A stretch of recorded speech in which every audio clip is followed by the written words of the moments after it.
একদিন এই পৃথিবী ধ্বংস হয়ে যাবে। মানুষ সহ পৃথিবীর সকল জীবজন্তু, দৈত্য, মানব মারা যাবে। জমিন ও আসমান কম্পিত হতে থাকবে, জমিনও ফেটে যাবে। বাড়ি, গাড়ি, পাহাড়, পর্বত ধ্বনিত তুলার মতো উঠতে থাকবে।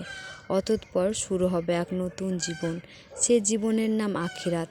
সবাইকে এই দুনিয়ার সকল কাজকর্মের হিসাব দিতে হবে। কে যাবে জান্নাতে, কে যাবে জাহান্নামে। মহান আল্লাহ রাব্বুল আলামিন সবাইকে পুনরায় জীবিত করে হাসরের ময়দানে দাঁড় করাবেন।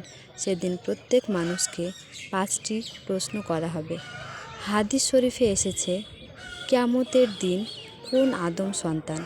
5টি প্রশ্নের উত্তর দেওয়া ছাড়া আর কোনো পাও নড়াতে পারবে না।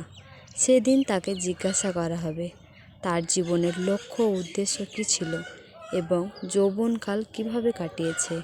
3. কিভাবে সে উপার্জন করেছে এবং তা কোন পথে ব্যয় করেছে। 4. তার জ্ঞান বা বিবেক অনুসারে কর্ম করেছে কিনা। 5. আর মহান রবের ইবাদত করেছে কিনা।